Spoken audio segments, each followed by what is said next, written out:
Have you ever noticed how some people can be surrounded by friends, laughter, and endless conversation, yet still feel completely alone inside? They smile at the right moments. They join the jokes. They seem fine. But if you could see behind that smile, you'd notice something else. A quiet ache. A small, invisible distance between them and everyone else. Why does that happen?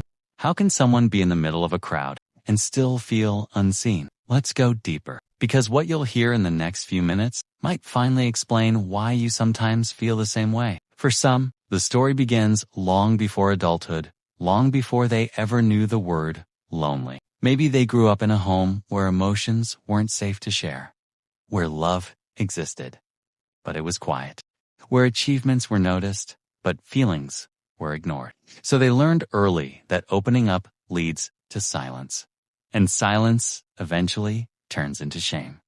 Over time, the mind adapts. The heart learns to protect itself. It builds walls not out of anger, but out of survival. Walls that say, don't get too close. It's safer this way. Psychologists call this emotional conditioning. It's a defense mechanism, the brain's way of saying, if connection hurts, avoid it.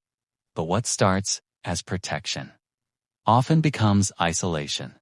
And before long, they stop expecting to be understood at all. They blend in. They laugh. They perform. But deep down, they feel unseen, like life is happening around them, not with them. Then there's another group, ones who never stop moving. They fill every moment with tasks, projects, goals.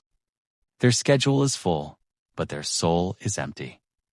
They're constantly proving themselves to their boss, to their friends, to their own reflection.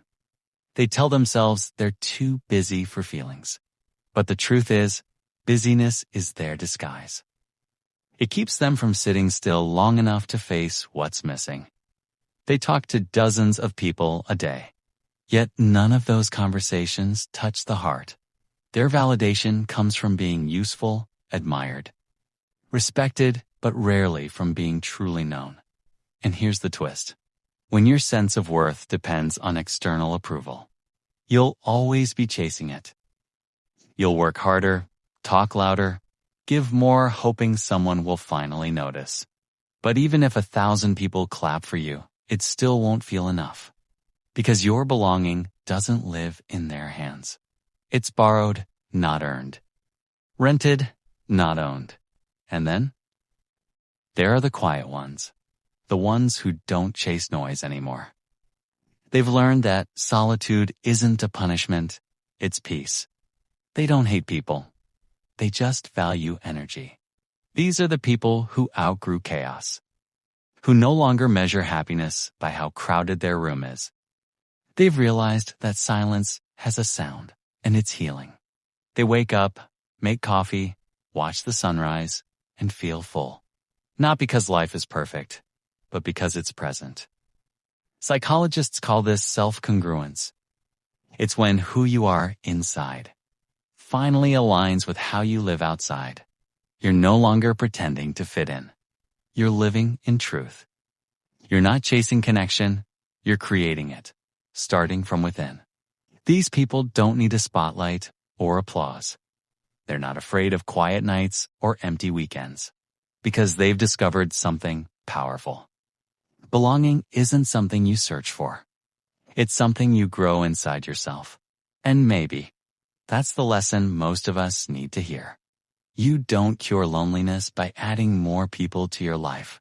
You cure it by adding more presence to your soul. You fix it by connecting deeper, not wider.